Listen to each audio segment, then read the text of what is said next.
Bursa calon gubernur daerah khusus Jakarta 2024 mulai digaungkan sejumlah pihak. Masing-masing partai politik ramai-ramai melakukan penetrasi sejumlah nama ke ruang publik. Selain nama Anies Baswedan dan Riza Patria sebagai gubernur dan wakil gubernur petahana yang digadang-gadang akan kembali berlaga di Pilgub Jakarta 2024, sejumlah nama juga santer terdengar akan diusung partai politik. Bursa Cagup Jakarta dari Partai Demokrasi Indonesia Perjuangan diprediksi akan diramaikan sejumlah nama. Di antaranya Menteri Keuangan era Jokowi Sri Mulyani, Menteri Sosial Tri Risma Harini, Menteri PUPR Basuki Hadi Mulyo, hingga mantan Panglima TNI Andika Perkasa. Dari Partai Golkar, nama Ridwan Kamil terus digadang-gadang akan maju sebagai Baca Pres Jakarta. Sedangkan dari Partai Gerindra, nama Rahayu Saraswati dan Riza Patria mencuat menjadi Bacagup 2024. Sementara itu, selain diprediksi akan kembali mengusung Anies Baswedan bersama Nasdem, Partai Keadilan Sejahtera PKS digadang-gadang juga akan menghantarkan salah satu kadernya masuk dalam bursa calon gubernur DKJ. Lantas akankah demi calon gubernurnya dapat diusung, para petinggi partai politik siap berkoalisi?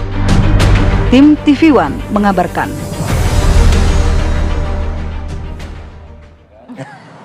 Melulu gitu kan. Ya, sejumlah nama ini sudah mencuat ke permukaan, nampaknya bertabur bintang dalam Pilkada Gubernur DKI Jakarta tahun 2024.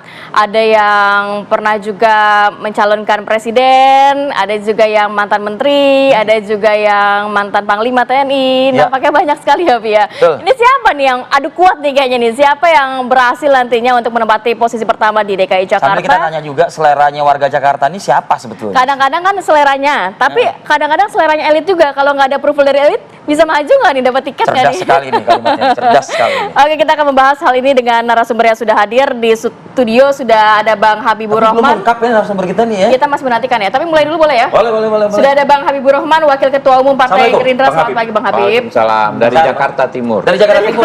Gak lupa Jakarta Timur. Om Dewan. Kan Airin Rahmidia ini kan dia atasnya biru, bawahnya kuning. Iya. Abang kan Gerindra ya. Kuning. Bajunya hijau, Bang. Ini baju dibagi-bagi kemarin. Kirain. Om Dewan. Om Dewan bisa. Hijau gitu ya. Selain itu juga ada Mas Pangi Syarwi Caniago, analis politik Foxpol Research and Consulting. Selamat pagi Mas Pagi Mbak Rati, Kalau ini Bang nggak ada Arif kode Fadil. ya, Nggak soalnya ada, bajunya hitam nih. netral, itu putih. Om Dewan.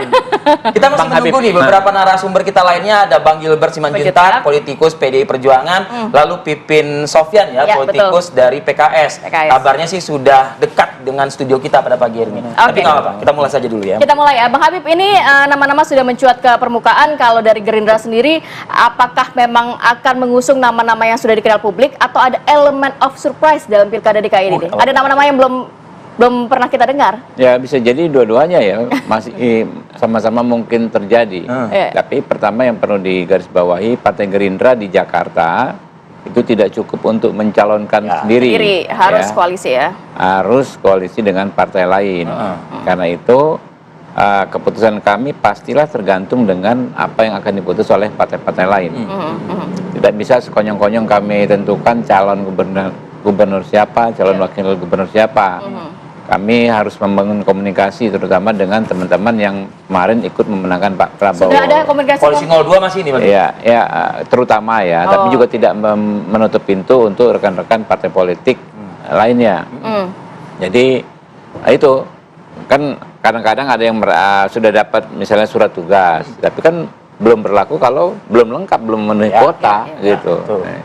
Jadi kita lihat, kami kader tentu nggak kurang, Partai Gerindra ya, banyaklah yang Siapa saja sih, Bang? anak Sebutin Jakarta ya, Habibur Rahman anak Jakarta dia. Kalau saya kebetulan saya sudah katakan kita berjuang di DPR setengah mati Pak. Kita sudah dapat DPR di tangan, jangan dilepas. Cukup Sebenarnya Jakarta belum Timur jelas aja ya gitu kalau loh. Bang Habib Iya. Ya. Ditawarin nggak Ya. mau, Bang Habib gimana sih, Bang? Ada anak-anak muda juga di internal kami ya yang memang ya kalau dicoba pasti kompetitif. Tapi punya sosok yang memang tabungan atau investasi elektabilitasnya itu cukup memadai nggak sih dari Gerindra untuk Jakarta ini begitu? Ya pasti Gerindra. Siapa, Bang? Ya kalau orangnya nggak saya buka sekarang, tapi gambarannya ya dia mungkin sekarang ada di DPR, ya, kemudian anak muda, ya, mungkin di bawah 55 tahun lah, 40 tahun, di bawah 40 lah, 40 sedikit, level sedikit, ya kan, ada juga. Ciri-cirinya udah disebut tuh, spill tuh. Macam-macam lah ya.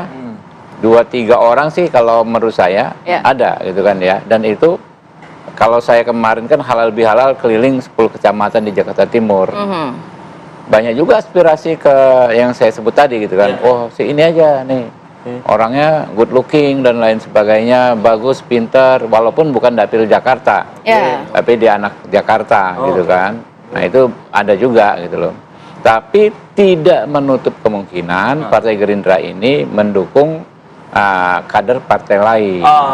Tidak menutup kemungkinan. Kader partai lain untuk calon gubernurnya. Iya, apakah calon wakil gubernurnya mungkin dari Gerindra, begitu? Iya, begitu juga gitu loh. Calon wakil gubernurnya juga tidak menutup kemungkinan kami mendukung calon gubernur, wakil gubernur dari partai lain. Ya, itu masih terbuka semua. Jadi peluang masih terbuka ya. Saya mau ke Mas Ipang. Mas Ipang, kalau melihat kan nama-namanya sudah muncul ke publik begitu ya, Ridwan Kamil, bahkan Anies Baswedan versus Ahok kabarnya, kemudian juga Andika Perkasa dan lain sebagainya. Bu Sri Mulyani, Bu Risma. Ini kira-kira siapa sih yang paling berpeluang nantinya dipilih-pilih oleh partai politik untuk maju dalam Pilkup? Iya, pertama begini Mbak Rati. Meskipun nih, saya ingatkan lagi, belum ada survei loh ya setelah ini ya. Karena gini, pentingnya harusnya ada survei dulu ya. Kalau dari nama-nama santer yang tadi masuk dalam radar ya, itu kan memang nama-nama yang populis selama ini, termasuk Ridwan Kamil, kemudian Bu Risma, udah lama nama-nama ini, Bu Sri Mulyani, termasuk misalnya ada kadernya Bang Habib gitu ya, Reza Patria dari Gerindra. Ara juga kabarnya. Ya, ada Ara dan seterusnya, termasuk nama-nama seperti Bu Airin ya, dan banyak nama-nama yang sudah mulai muncul. Nah, pertanyaannya apakah mereka akan menjadi lawan tanding yang cukup sebanding untuk melawan kalau misalnya Pak Anies maju? Kan ada dua mazhab sekarang, pendekatan masyarakat. Mazhab pertama mengatakan masyarakat Pak Anies nggak mungkin turun level. Artinya dia udah terlanjur tokoh nasional. Artinya nggak akan turun lagi ke DKI gitu. Artinya lapangan akan datar. Nah, peluang-peluang yang nama-nama tadi kan semakin besar. Ya, kalau nggak maju Pak Anies. Kalau nggak maju. Tapi ada juga mazhab yang kedua, Pak Anies ini harus maju. Karena apa? Harus ada punya panggung. Supaya lampunya nggak redup. Apalagi sebagai gubernur, tentu dia punya program, dia tetap akan, walaupun ini DKJ ya, bukan lagi DKI. Masih berkilau, masih bercahaya. Tetap di sini kan jadi seksi. Karena ini DKI ini santer sebagai epicentrum etalase politik nasional. Tetap saja media di sini menyorot. Pusat ekonomi tetap di artinya, kalau Pak Anies masih punya panggung, punya program, disorot oleh media, tentu dia akan tetap menjaga ritme popularitas, elektabilitas, dan akseptabilitasnya. Tapi kemudian ada juga apa yang disampaikan Nasdem misalnya, tetap Anies nomor 1, tapi kalau Anies enggak, ada sudah disiapkan yang lain. Jadi ini nama-nama seperti ini akan muncul. Yang ketiga adalah, kalau di approval ratingnya Pak Anies, walaupun survei itu, saya pernah survei itu, kepuasan Pak Anies itu memang sudah di atas 50%. Dia sudah hampir 60, elektabilitasnya ya, bukan kepuasan ya. Kalau kepuasan udah 80-70%. Nah, artinya kalau Anies maju, simulasi pertama ketika Anies maju, mungkin agak bersusah payah partai untuk menyiapkan lawan tanding yang selevel melawan Anies. Kalau Ahok katanya Anies versus Ahok? Bisa juga, itu juga menjadi simulasi kan, apakah kedua ini akan bertarung kembali atau akan berpasangan. Karena ada dua kemungkinan simulasi, gitu ya? Tetapi banyak juga mengatakan ini bagus untuk Indonesia ke depan, tapi ada juga ini terlalu berat effortnya untuk identitas, terlalu berat masalah lalunya. Jadi terulang lagi ya. Nah, ini yang terulang lagi nggak mau. Nah, persoalannya untuk DKI Jakarta, saya mencermati dari fenomena-fenomena yang ada ini mirip dengan Jawa Timur, yang namanya Ibu Khofifah. Ketika Pak Anies maju, partai-partai menurut dugaan saya akan lebih banyak untuk mau bersanding bersama Anies.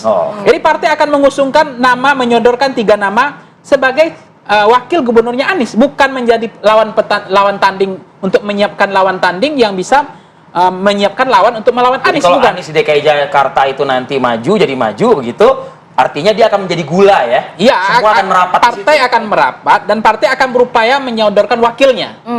Nah, tetapi ada juga kemungkinan seperti apakah betul ada mau partai mengusung Pak Anies, itu kan juga problematik. Jangan-jangan nggak ada partai yang mau mengusung kan itu. Tapi kalau ada yang mengusung, Pak Anies juga mengatakan kalau jadi menteri oke. Tapi kan nggak ada juga sinyal mau jadi menteri. Kalaupun jadi menteri ada kemungkinan di resapel kan. Tapi kalau jadi kepala daerah nggak mungkin diresapel. Nah, Jadi pertimbangan-pertimbangan ini makanya saya lihat statementnya Pak Anies sejauh ini belum pernah ada sinyal alarm atau sense of politiknya dia menolak pilkada DKI kan? Ya, Belum pernah kan? ya. Itu Wait artinya and see ya cenderungnya ya. Artinya dia masih punya kans untuk mau maju gitu, Oke. untuk menjaga ritme panggung dia tadi. Sejauh ini kan beliau nggak punya panggung lagi. Ya. Dia bukan ketua umum partai. Oke. biarkan redup ya, oke. Iya. Kita juga nanti akan bergabung dengan Kang Pipin dan juga Bang Gilbert. Kalau Kang Pipin kan melihat PKS ini kan pemenang DKI Jakarta ya, mau maju sendiri, mau maju Bisa. bersama koalisi kan juga bisa. Nanti seperti apa kita akan sambung di segmen berikutnya.